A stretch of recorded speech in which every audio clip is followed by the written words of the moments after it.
Hello dear Patreons and welcome to the video. This is my regular monthly update. I do this every month. For those of you that joined last month, welcome. You are now in the circle of trust. Thank you to everybody who is a Patreon. I couldn't do this without you now. Just keeping up the pace and also just knowing that there's a body of people who actually appreciate what I do, because some days it certainly doesn't feel like that. But we'll talk about that more in a minute. For those of you that are new to the channel or haven't been around very long, just to set this in context, I do a video like this at the start of every month, just explains what's coming, lets you know what's going on, and as an idea to garner back ideas for videos and things. I had some really good ideas and they will be coming from Patreons over the next month or two. So first of all, let me talk about something that has frustrated me a little bit of the last couple of days. Because I'm recording this on the morning of the 24th, I'm just coming out of all of the craziness around the announcement of the new UK law stuff. I did an initial video. Lots of people thought what I actually said was everyone should go and register, but I didn't say that at all. I was actually saying go and either be part of FPV UK or people like the BMFA and get involved. And what lots of people wrote in the comments was not particularly nice. So that kind of prompted me to make another video, because what was happening, the video was becoming quite a toxic thing rather than just relaying information. And that's what the channel's all about. I pass information along. I'm trying to help people understand this stuff. And rather than other channels just read through the document, take the most negative position of every single clause and then present that as fact, I'm actually talking to somebody, Andrew in this case, who's actually part of the process, who can pass that on and abstract all that complexity and that document into something that you can watch in a 6-7 minute video and kind of know exactly what's going on. Going forward, the way I feel right now as I'm recording this, I'm kind of thinking, you know what, I'm not interested in making any more update videos for the general audience if that's the reaction, and I have to caveat it so much because the environment is lots of other YouTubers want to use it to be controversial and to voice their opinion. What I might do is make those kind of things Patreon only and put them on this feed so you as Patreons can find out what's actually going on and cut through a lot of the crap that's out there. If you have an opinion on that, then do let me know. Looking forward into this month, if I look at stuff that's already locked and loaded, we're starting to get into these darker nights. I'm recording this in the morning, so it's about 8:30. As you can see, I have to have my light on. And we've already come out of British summertime by the time you watch this, but for me it's going to be in the future. Gosh, this is really hard to keep track of.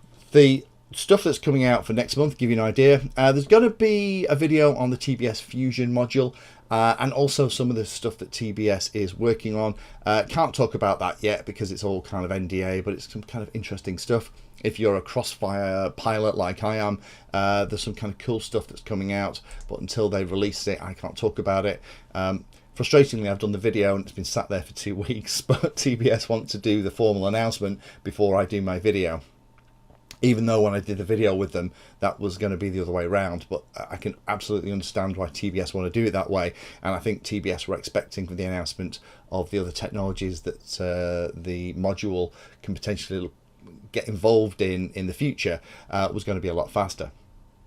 I'm going to be changing over a Betaflight quad to an iNav quad. Now, I built this Skull 3, lovely frame, and it's one of those things that I asked, do you want to do iNav? Loads of people said yes, so that is currently on its way. I've got part 1 done, part 2 will probably be done when I'm back around after half term.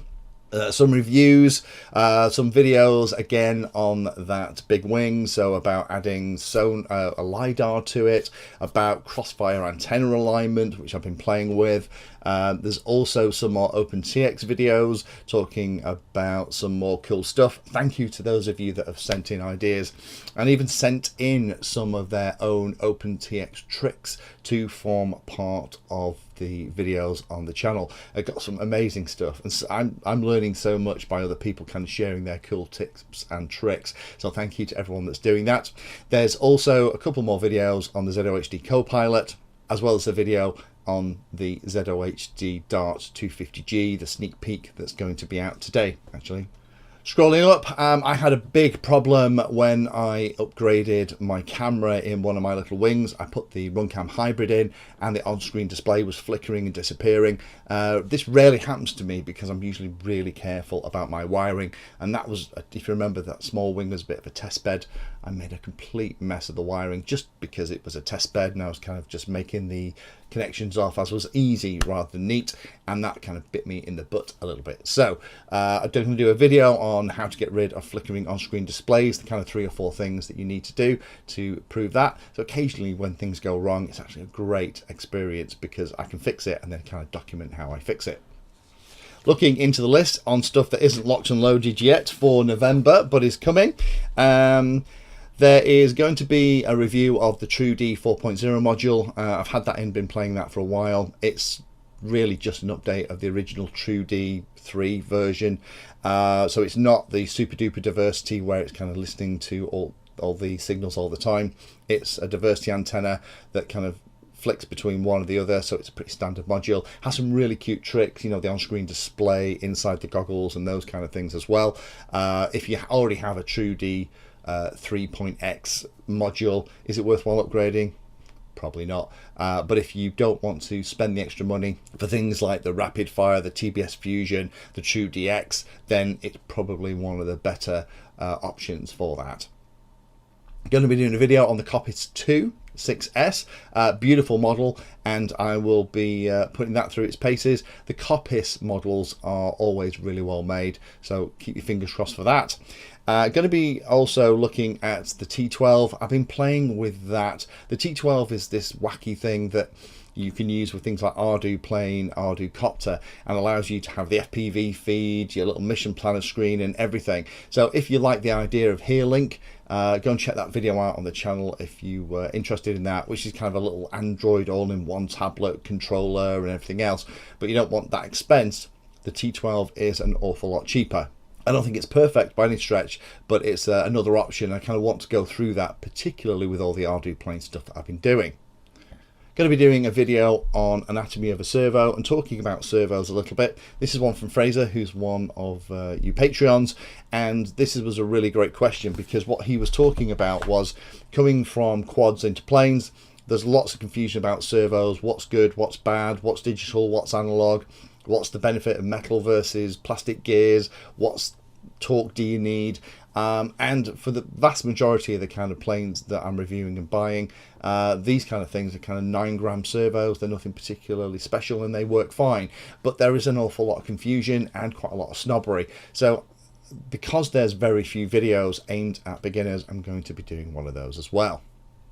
There are other things coming in. There's a new quad from Armatan, a new frame that's coming out. They've been teasing it on Instagram for a little while. I think that will end up in here as well.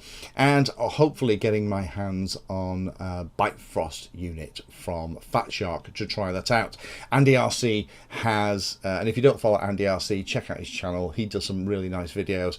He's got the DJI system. I'll have the Bifrost, and we're planning to get together in November and kind of use the systems and just do kind of a talking heads piece and talk about it, so we can be hopefully as objective as we possibly can. Obviously all reviews are subjective because they're being done by a human who has their own biases, but we'll try and be as neutral as we possibly can. Lots of people seem to be quite impressed by the Bifrost, but until I've tried it I can't really comment. So again, thank you for being a Patreon and supporting me. If you have any ideas for videos or things you want to see on the channel, do pop them down below. As we're getting into these shorter days and darker, longer nights, we're kind of getting into building season. So all those little jobs that you've been putting off over all those wonderful warm flying days that we've had, it's probably time to pull them out and have a go at them. So if there is something, a job that you're looking at tackling, you're not sure how to do it, or you've encountered a problem and you're going to have a go at trying to fix it, then do let me know, because that potentially could form the part of a useful video for lots of the pilots, similar to my OSD flickering video that I've just completed. So have a wonderful November. Thanks again for all the help and support, and as always, happy flying.